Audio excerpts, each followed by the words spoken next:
Pork nilaga naman ngayon ang iluluto ko. So nag-crave ako kaya nagluto ako ng pork nilaga. Matagal na kaming hindi nakapag-pork nilaga kasi usually mga isda, chicken at gulay lang ang niluluto ko. So kung bumibili man ako ng pork, hindi nilaga yung ginagawa ko kundi adobo. So this time, nagnilaga naman ako. Ayan guys, so ang sarap-sarap na. Best serve ito ng may patis at siling labuyo guys. Ayan o, so ang init pa niyan. At mas masarap din siya nakainin kapag mainit pa. So parang bolalo din yung style niya. Pressure cooker ko pala ito kaya malambot yung laman, lalo na yung kapag may kunting taba-taba. So yung karne ko dyan ay kasim part, kaya hindi siya masyadong mataba. So ayan guys, kain tayo. Tingnan nyo kung gaano kadami yung sili dun sa nilagay ko dun sa aking mangkok na nilaga guys. So gusto ko kasi ng manghang, lalo kapag mainit yung sabaw. So tak-tak talaga yung pawis ko dyan kahit na bagong ligo lang.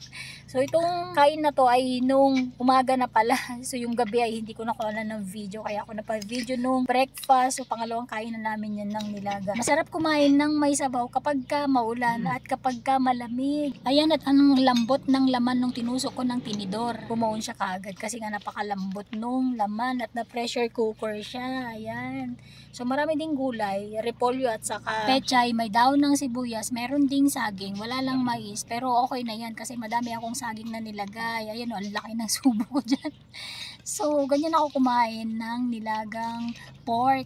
So ang sarap din kasi nung sabaw kapag talaga hindi mo masyado niluluto yung isang ulam at bigla mong niluto, talagang sabik ka na kainin ito at napakasarap sa panlasa mo, lalo na kapag ganyan yung timpla na medyo matabang siya at yung nagpupuno ng panlasa ay yung patis at yung sili.